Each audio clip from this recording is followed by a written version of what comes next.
السلام عليكم. اهلا بيكم في حلقه جديده من سيكلول از سيرفيس.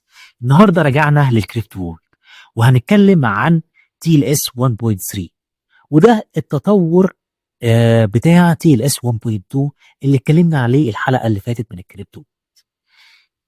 تي ال اس 1.2 موجود من وقت كبير جدا وفي جدل كبير حواليه ان هو يكون سكيور انف اصلا عشان يكمل معانا ولا لا، والسبب ده هو اللي خلانا نبدا نديفلوب تي ال اس 1.3. فخلونا كده نغطس في التي ال اس 1.3، هنتكلم عليه في حلقتين ان شاء الله. الحلقه دي هنتكلم عن ايه المميزات بتاعته وليه اتعمل وايه اللي تي ال اس 1.3 حسنه من تي ال اس 1.2. الحلقه الجايه ان شاء الله هنتكلم بالتفصيل عن الهاند شيك بتاع تي ال اس 1.3. يلا بينا على اللايف بورد عشان نشوف الكلام ده بيقول ايه.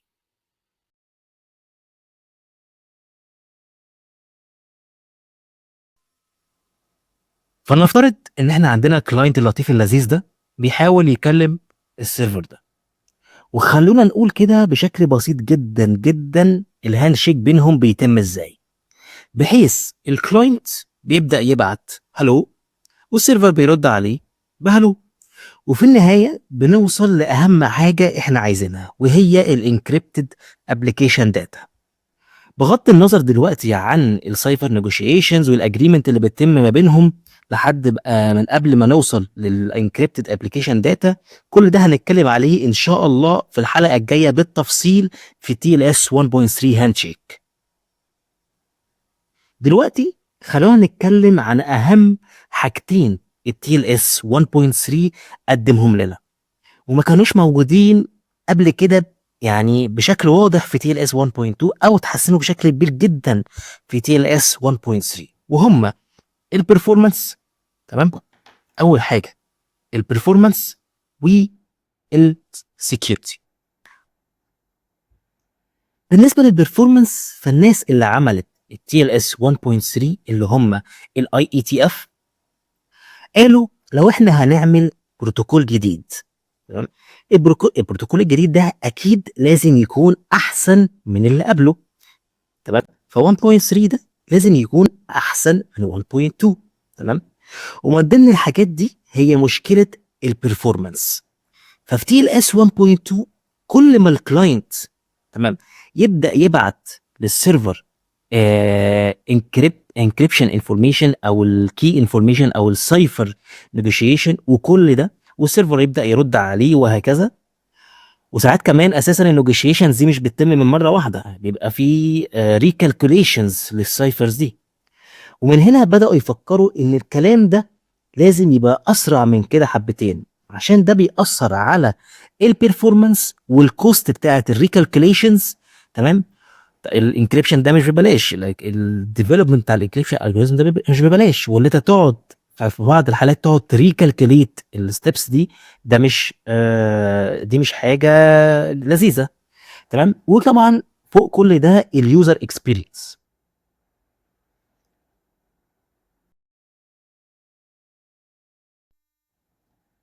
فاللي عايزين نوصله دلوقتي اول نقطه في ان احنا نحسن بيها البرفورمانس وهي الايه؟ الشورتر هاند شيك. تمام، يكون الهاند شيك اقصر من اللي كان موجود في تي ال اس 1.2. فلو تفتكروا الخطوات اللي شرحناها بالتفصيل في الحلقه اللي فاتت من الكريبتو وورلد في التي ال اس 1.2 هاند شيك، كميه الخطوات اللي كنا الكلاينت والسيرفر بيمروا بيها لحد ما قبل ما يوصلوا للانكريبتد ابلكيشن داتا كانت كتيره. دلوقتي الهاند شيك ده بقى اقصر بكتير. الكلاينت مجرد ان يبعت هلو بشويه انفورميشن، تمام، السيرفيس بيرد عليه بشويه انفورميشن برضو، وبعدها على طول بيبداوا الانكريبتد ابلكيشن داتا. فهو فلو اسرع بكتير من تي ال اس 1.2 وهنشوفه بالتفصيل في الحلقه اللي جايه ان شاء الله. تاني حاجه حسنت البرفورمانس وهي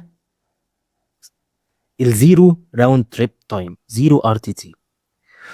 وده دايما بيرجع للهاند شيك الاقصر، وده هنلاقيه في السيشنز اللي لسه ما قفلتش او لسه شغاله. تخيل كده لو كلاينت، تمام، عمل خلاص كوميونيكيشن مع السيرفر، بنى النيجوشيشن ونيجوشيت السايفرز والانكريبشن ميثودز وكل حاجه، ووصلوا الانكريبتد ابلكيشن داتا، والراجل ده خلص السيشن بتاعته ايه واتكل على الله. لو الكلاينت بعدها بشويه جه لنفس السيرفر مثلا، فلنفترض ان هو اونلاين شوبينج، دخل عمل شويه اونلاين شوبينج وراح مثلا يتشقلب، وبعد كده رجع تاني عايز ايه يكمل الشوبينج بتاعه. فكره الزيرو ار تي تي هي ان هنا ان الكلاينت هيجي للسيرفر، تمام، كلاينت هيجي للسيرفر يقول له تمام السلام عليكم انت فاكرني ولا لا، تمام، ويفكروا بنفسه بشويه انفورميشن كده يبعتها له، وهنعرفها بالتفصيل ان شاء الله الحلقه اللي جايه. اول ما الكلاينت يبدا يقول له شويه الانفورميشن دي ويفكروا بنفسه، هو مجرد ما هيبعت له الانفورميشن دي السيرفر هيديتكت والله الراجل ده كان ليه سيشن قديمه عندي وانا كنت مكالكليت معاه السايفر سوتس الفلانيه، احنا ممكن نقدر ايه نستخدمها. وميزه الزيرو ار تي هنا ان الكلاينت هنا مش بيبعت بس شويه الانفورميشن دي، لا هو بيبعت معاها كمان اول جيت ريكوست.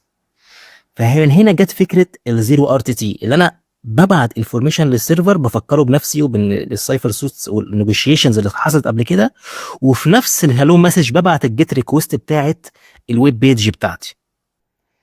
الزيرو ار تي هنا فيها مشكله وحيده بس، تمام، وانها ممكن او عرضه للريبلاي اتاك. بحيث ايه؟ بحيث لو عندي مان ان ذا ميدل في النص، لو انا عندي هنا تمام اتاكر في النص هنا في الحته دي، ده يقدر يكابتشر الريكوست بتاعي، تمام، ويقدر بعد كده يبعت ريكوستات للسيرفر على اساس ان هو انا. والمشكله دي الاي اي تي اف قالت في الدوكيومنتيشن بتاعتها انها مسؤوليه مين؟ مسؤوليه الحاج ده، مسؤوليه السيرفر ان هو يميتيجيت حاجه زي كده. طيب بالنسبه للسكيورتي، ايه اللي اتحسن في السكيورتي في تي ال اس 1.3؟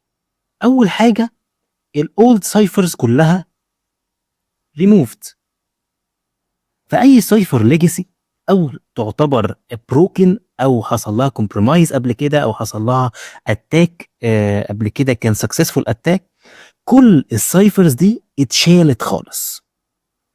تمام. تاني حاجه الاي اي اي دي، الاي اي دي سايفرز دول، تمام، دي ليست اوف سايفرز ابروفد، تمام، من الاي اي تي اف عشان نقدر نستخدمها في التي ال اس 1.3، ودي هنتكلم عليها لوحدها في حلقه منفصله من الكريبتو وورلد ان شاء الله. كمان اللي المسجز ما بين الكلاينت والسيرفر من بعد السيرفر هالو، يعني اي حاجه بعد السيرفر هالو كلها ايه؟ ايه؟ انكريبتد. كل حاجه بعد السيرفر هالو كلها انكريبتد. لو تفتكروا في تي ال اس 1.2 لا، بعد الكلاينت هالو في شويه نيجوشيشنز بتبقى ان انكريبتد لحد ما بنوصل للابلكيشن داتا اللي هي الاكشوال انكريبتد داتا، لكن هنا من بعد السيرفر هالو كل حاجه انكريبتد. تمام. بالنسبه للفيرجن نيجوشيشن، الفيرجن نيجوشيشن اللي كان في تي ال اس 1.2 ده اتشال خالص، تمام، كله اتشال في 1.3، لان ده كان مخلينا معرضين لحاجه اسمها داون جريد اتاك. زي كده في اتاك اسمه بودل اتاك. البودل اتاك ده بكل بساطه ان الاتاكر كان بيخش ينفورس على السيرفر ان هو يداون جريد الاس اس ال فيرجن او التي ال اس فيرجن. يعني لو السيرفر ده مثلا بيقلاو ان هو يشتغل على اس اس ال فيرجن 3.0 اللي هي طبعا مش سكيور خالص، ممكن ينفورسها ويبدا بقى ايه منها يكسبلويت اي فولنربيليتي اتاك السيستم بتاعك وغيفر ايه المصايب السوداء اللي ايه هيهبب بقى.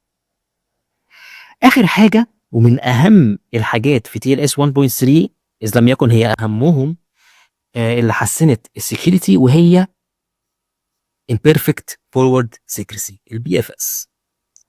وعندنا ان شاء الله حلقه خاصه بيه هنشرحها بالتفصيل الممل. فالبي اف اس هو من اهم الريكوايرمنتس في تي ال اس 1.3 هاندشيك.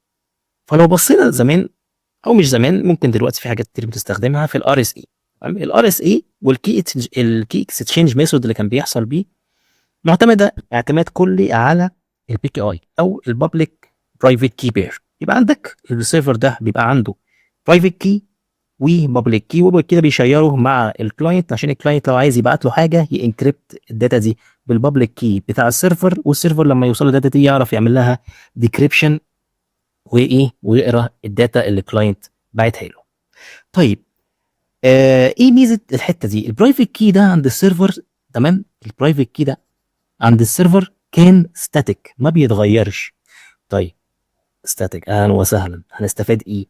طيب لو انا عندي مثلا اي بي اس عايز احطه قدام السيرفر في الحته دي، تمام، عشان يقدر يديكريبت الترافيك او يعمل ديب اس اس ال انسبكشن، ويقدر ايه يشوف في ماليشيس ترافيك جوه الباكيت اللي جايه لي دي ولا لا. تمام، فانا هنا السيرفر بيبدا يشيل البرايفت كي اللي هو الستاتيك مع الاي بي اس عشان يقدر الاي بي اس يديكريبت الترافيك اللي جاي له من الكلاينت ويقدر يعمل عليه انسبكشن بتاعه. دلوقتي البي اف اس مش هنقدر نعمل الكلام ده، لان بكل بساطه كل سيشن ما بين الكلاينت والسيرفر ليها البرايفت كي بتاعها. فسيشن 1 هيبقى ليها برايفت كي 1، سيشن 2 هيبقى ليها برايفت كي 2، سيشن 3 هيبقى ليها برايفت كي 3، وهكذا. تمام، فكل سيشن ليها البرايفت كي بتاعها. بس كده نكون خلصنا حلقه النهارده من الكريبتو وورلد. اتكلمنا فيها عن الفيوتشر بتاع الانترنت كوميونيكيشن او الانترنت سكيورتي كوميونيكيشن. تقدر تقول عليه دلوقتي هو الحاضر بتاعك، لان معظم الانترنت دلوقتي بيستخدم تي ال اس 1.3. الحلقه الجايه ان شاء الله هنتكلم عن التي ال اس 1.3 هنشيل بالتفصيل وايه اللي بيحصل. استناني الاسبوع اللي جاي ان شاء الله من حلقه جديده من سيكلول از سيرفيس. السلام عليكم.